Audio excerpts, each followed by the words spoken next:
अस्सलामुअलैकुम and welcome back to my YouTube channel. मैं और हारिस भाई जा रहे थे महीने भर की ग्रॉसरी करने के लिए। हमारे घर के करीब जो एक बहुत बड़ा रॉयल प्लाज़ा है, उसका नाम है असलम रॉयल प्लाज़ा। तो वहीं से हम लोग हर दफ़ा शॉपिंग करते हैं, तो इस दफ़ा भी हम लोग वहीं आ गए थे। अच्छा, पिछली दफ़ा जब मैं यहाँ आया तो मैं मास्क लाना भूल गया था कोई बात नहीं। और मुझे बिल्कुल आइडिया नहीं था कि ये प्लाज़े वाले अंकल जो गेट के बाहर बंदूक लेकर खड़े हुए हैं, ये मुझे प्लाज़ा के अंदर एंटर होने देंगे या नहीं। लेकिन उन्होंने मुझे लास्ट टाइम एंटर हो जाने दिया था। मैं बहुत शुक्र कर रहा था, वरना मुझे बाहर खड़ा होकर मामा और पापा का वेट करना पड़ता कि वो कब बाहर आएंगे। लेकिन इस दफ़ा मैं घर से मास्क पहन कर आया था, तो मुझे ऐसा कोई ख़तरा नहीं था कि मुझे अंदर जाने से रोक दिया जाएगा। तो बस अब हम लोग हो रहे हैं एंटर, और अंदर जाकर हम लोगों ने जब ये देखा कि हमारी लिस्ट किधर है, जो हमने शॉपिंग की एक लिस्ट बनाई थी वो हमें नज़र नहीं आ रही थी। तो हारिस भाई ने मुझे कहा कि मैंने तुम्हें घर पे पकड़ा दी थी, अपनी जेब में चेक करो। Oh shit! मैंने कहा कि मैं तो नहाने गया हुआ था और नहाने के बाद मैंने कहाँ रखी, मैं अच्छा रुके मैं अपने पॉकेट में चेक करता हूँ। खैर, मैंने अपनी पॉकेट में हाथ डाला तो मुझे वो पूरी की पूरी चिट मिल गई थी और मैंने हारिस भाई को पकड़ा दी थी। उन्होंने देखकर कहा कि ये तुमने चिट का क्या हाल कर रखा है। मैंने कहा आपको पता तो है कि मैं नहा कर निकला था, इस वजह से ये थोड़ी सी गीली हो गई है, सारा कागज़ ख़राब हो गया था। लेकिन फिर भी नज़र आ रहा था कि क्या लिखा हुआ है। हमेशा मेरे साथ यही होता है कि जब हम लोग कहीं बाहर जाने का प्रोग्राम बनाते हैं तो मैं ऐन मौके पर वॉशरूम में घुस जाता हूँ फ्रेश होने के लिए, और सब लोगों को मेरी इस आदत से बहुत इख्तलाफ है। इस बेचारे का कोई कसूर नहीं। पिछली दफ़ा क्या हुआ कि हम लोगों ने यहीं पर आना था शॉपिंग करने के लिए महीने भर की। मामा भी हमारे साथ आई थी और हारिस भाई भी थे और बाबा भी थे। तो हसान नहीं आया था, वो घर पे रुका था। तो ऐन मौके पर मैं फ़ौरन नहाने के लिए वॉशरूम में घुस गया और मुझे फ़ौरन किसी ने नॉक करके कहा कि हारिस भाई वाले जा रहे हैं, फ़ौरन निकलो, फ़ौरन। अगर तुमने जाना है उनके साथ तो वो तुम्हें ज़्यादा देर तक इंतज़ार नहीं करेंगे गाड़ी में बैठकर।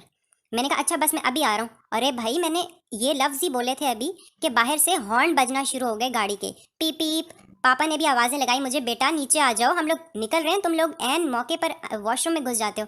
खैर, मैंने फ़ौरन वॉशरूम का दरवाज़ा खोला और मैंने हसान भाई से कहा कि आप वाइपर लगा दीजिएगा। वाइपर लगाने का टाइम नहीं है, मैं वाइपर लगाने के लिए बैठा तो मैं जा नहीं सकूंगा, वो लोग मुझे छोड़कर चले जाएंगे। अरे मुझे चक्कर आने लग गया।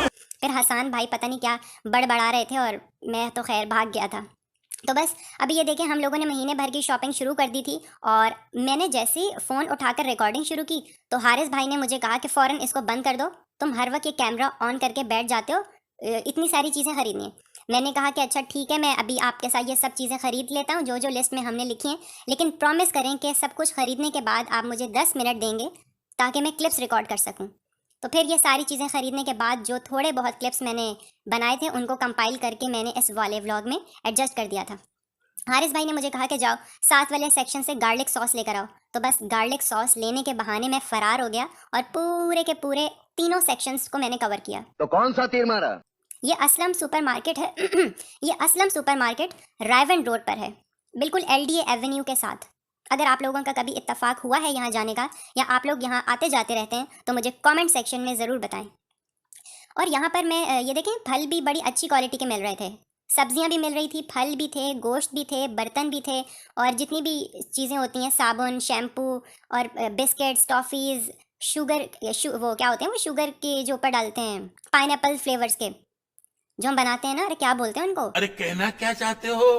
हाँ, पैन केक सिरप्स, वो भी थे। और ये देखें, मैंने अपना नया फ़ोन ख़रीदा था, उसका मैं कवर देख रहा था कि सामने से ये अंकल आए और इन्होंने मुझे कहा कि बेटा इस फ़ोन को फ़ौरन बंद कर दें, यहाँ पर वीडियो रिकॉर्ड करने की परमिशन नहीं है, ये अलाउड नहीं है, इसको फ़ौरन कैंसिल करें, चलें चलें चलें। मैंने कहा अंकल ठीक है, सॉरी मुझे पता नहीं था, मैं कर देता हूँ कैंसिल। और फिर हारिस भाई मुझे कह रहे थे कि अब पड़ गया तुम्हारे दिल को सकून, जब मैं मना कर रहा था तो तुम नहीं रुके थे, अब अंकल के कहने पे फ़ौरन बंद कर दिया तुमने। अब आए ना लाइन पे। खैर, फिर अंकल ने बंद करवा दिया था कैमरा, इसलिए मैंने अंदर और कोई वीडियो दोबारा रिकॉर्ड नहीं की।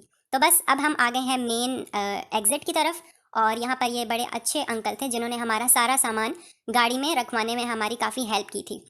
फिर हमने इनको बाद में टिप भी दे दी थी कि चलो इनका भी अच्छा टाइम स्पेंड हो जाए। खैर एनीवेज़, अब हम आ चुके हैं घर, और घर आकर मेरी जितनी भी चीज़ें फैली हुई होती हैं मैं उनको समेटने में लग जाता हूँ। अब ये देखें, ये कपड़े मेरे आई थिंक कल रात से या आज सुबह से यहाँ पे पड़े हुए थे। उठने के बाद मैंने इनको यहाँ पे, ये धुल लेंगे अब, तो मैंने इनको बस यहाँ पे डाल फेंक ही दिया था।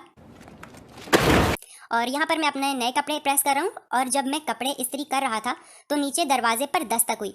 मैंने जाकर देखा तो हंजला साहब खड़े थे। हंजला ने मुझसे कहा कि भाई हम लोग बाहर ना गली में खेल रहे थे, तो हमारे भाई से गलती से घर का दरवाज़ा लॉक हो गया और हम दोबारा अंदर नहीं जा सकते। क्या मैं आपके घर की छत पर जाकर अपने घर कूद जाऊं ताकि मैं दरवाज़ा खोल सकूं? मैंने कहा अच्छा भाई आ जाओ। फिर मैं हंजला को छत पर ले गया। उसने अपनी जूतियां बड़ी महारत से अपने घर फेंकी और उसके बाद हंजला ने किसी मुगली की तरह एक चीज़ के ऊपर पाँव रख के अपने आप को उचकाना शुरू कर दिया। ये देखें हंजला के करतब। ये अक्सर मैं छत पर आता हूँ तो हंजला मुझे ऐसे ही दीवारों और छतों पर फलांगता हुआ नजर आता है। ये सफ़ेद टोपी में मलबूस हंजला की ये देखें, अब ये कैसे कूद जाएगा फटाफट। सब बच्चे इसको नीचे से तालियां बजाकर शाबाश दे रहे थे कि तुमने घर का दरवाज़ा खोल लिया। और ये इसका पहली दफ़ा नहीं है।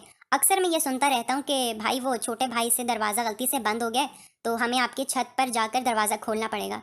तो फिर आते रहते हैं, इनका चक्कर लगता रहता है। कभी ये खुद आते रहते हैं और कभी कभी फ्रिस्बी खेलते खेलते हमारी छत पर आ जाती है, कभी बॉल आ जाती है। इस तरह के केस चलते रहते हैं। तो बस अभी ये मैं कमरा सेट कर रहा हूँ। आपको ये जो खिड़की नज़र आ रही है, आज सुबह क्योंकि बारिश हो रही थी तो हमने इस खिड़की को बंद कर दिया था और साथ में ये जो गद्दा आपको नज़र आ रहा था हमने इसको दीवार के साथ लगा दिया था, वरना ये बारिश में पड़ा पड़ा काफ़ी गीला हो जाता है। और छत पर हमारा पेडेस्टल फ़ैन भी रखा हुआ है और वहाँ पर भी एक फ़ोम का गद्दा पड़ा हुआ है, वो गीले हो जाते हैं। फिर जैसे ही बारिश शुरू होती है मम्मा हमसे कहती हैं कि सारा सामान छत से लेकर आओ और नीचे रखो। ये देखें, ये हमारा छोटा सा बुक शेल्फ एरिया है। यहाँ पर हमारे पास काफ़ी उर्दू लिटरेचर के नॉवेल्स रखे हुए हैं, जन्नत के पत्ते, दरबार दिल, एक मोहब्बत 100 अफसाने, सच्ची कहानियाँ वगैरह वगैरह। काफ़ी सारी बुक्स तो हम लोगों ने एक्सपो सेंटर में बुक फेयर से ली थी। और ये इंग्लिश लिटरेचर की जो आपको बुक्स नज़र आ रही हैं ये हम लोगों को स्कूल में फर्स्ट, सेकंड या थर्ड आने पर बतौर गिफ्ट मिली थी। और ये निदाए इल्म आपको नज़र आ रहे हैं, रेड कलर का, ब्लू कलर का। ये हमारे स्कूल का मैगज़ीन है। हर साल स्कूल का एक मैगज़ीन छपा करता था जिसमें बच्चे अपनी स्टोरीज़, अपनी पोइम्स वगैरह शेयर करते थे और फिर वो सब बच्चों में डिस्ट्रीब्यूट होता था। तो ये सब चीज़ें हम लोगों ने इस बुक शेल्फ में अरेंज कर दी थी जब हम लोग यहाँ पर शिफ्ट हुए थे। पिछले वाले घर में ऐसा कोई बुक शेल्फ नहीं था तो वहाँ पर हम लोगों ने एक गत्ते के डब्बे में इन सारी किताबों को रखा हुआ था, लेकिन इस घर में हमने ये सब चीज़ें इस बुक शेल्फ में अरेंज कर दी थी आते साथ ही। तो काफ़ी अच्छा लगता है। आप लोगों के घर में अगर कोई बुक शेल्फ है तो उसकी वीडियोज़ या पिक्चर्स मुझे इंस्टाग्राम पर ज़रूर शेयर कीजिएगा। ये देखें, यह है मेरे छोटे मोटे थोड़े मोड़े नहीं, क्या बोला तूने? थोड़े बोड़े से स्नैक्स हैं मेरे। ये चिटोज़ हैं, कुरकुरे हैं, वेवी हैं और कनौर के नूडल्स हैं। ये सब चीज़ें मैं खाता हूँ रात को 12:15 बजे जब मैं अपना फेवरेट टर्किश ड्रामा देख रहा होता हूँ। काफ़ी सारे टर्किश ड्रामे मैंने देखे हैं और अभी काफ़ी सारे ड्रामे देखने की एक लिस्ट बनाई हुई है मैंने, कौन कौन सा ड्रामा मुझे और देखना है। और ये देखिए कुरकुरे रेड फ्लेवर में मुझे आज मिला। मुझे वैसे ग्रीन वाला कुरकुरे ज़्यादा अच्छा लगता है लेकिन वो आज था नहीं, तो फिर बस मुझे यही लेना पड़ा। और ये चटपटा फ्लेवर, और ये चटपटा कनौर के नूडल्स दिन ब दिन महंगे होते जा रहे हैं। मैं गरीब हूँ। पता नहीं, पहले 30 के होते थे, फिर 35 के होने लग गए और अब तो 45 का एक पैकेट मिलता है। तो बस यहीं तक था मेरा आज का ये व्लॉग। अगर आपको मेरी ये वीडियो अच्छी लगी है तो इस वीडियो को लाइक करें, शेयर करें और मेरे यूट्यूब चैनल को सब्सक्राइब करें और मुझे कमेंट में बताएं कि आपको ये मेरा व्लॉग कैसा लगा। मैं आपसे मिलूंगा नेक्स्ट वीडियो में, तब तक के लिए खुदा हाफिज़।